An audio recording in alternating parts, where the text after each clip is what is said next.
Hi guys, this is James, a teacher in Vietnam for almost 2 years now, and this is my profile before I apply here in Vietnam. And today I'm going to show you what are the requirements that I needed to prepare in order to secure a job here in Vietnam. Back then, I didn't have an experience, teaching experience to be exact. At the same time, my major is not English major, I'm not even an education major. My major is accounting. And yet, I was directly hired while I was still in the Philippines, almost 2 years ago. First, you must secure your CAV, which stands for Certification, Authentication, and Verification.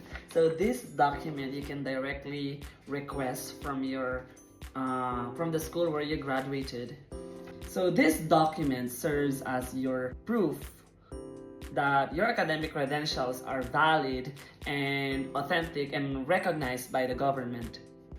So this is one of the essential requirements for working abroad, especially for teaching positions.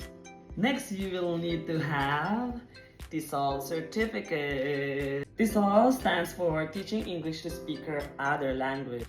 So this document is especially important if you are trying to apply for teaching job position abroad like in Vietnam. And it also proves that you are trained to teach English effectively, even if it's not your first language, like in the Philippines. And the good news is you can get this online, and there are even providers that offers this kind of certification for free. So next is another important document is your English proficiency certificate. So in my case, I have a C1 level certificate from the British Council. But guys, I don't really recommend getting this certificate from the British Council because it's kind of expensive. And there's a site where you can get your English proficiency certificate for free, which is yung FSET. Visit nyo na lang. So this certificate proves that I can speak English in an advanced level, which really helped me to stand out to employers, of course. This is really one of your basic requirements, especially if English is not your native language like in the Philippines. And the third document that I needed to prepare coming here is NBI clearance. So this certificate proves that you have a good background, basically, that's it. Next, guys, is yung experience.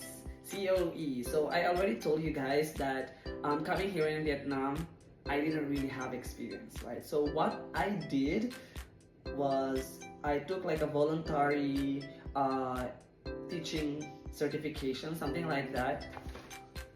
It doesn't have to be like a professional experience, like you needed to be like to graduate from the university and teach. It doesn't have to be like that. I mean, that was just based on my experience.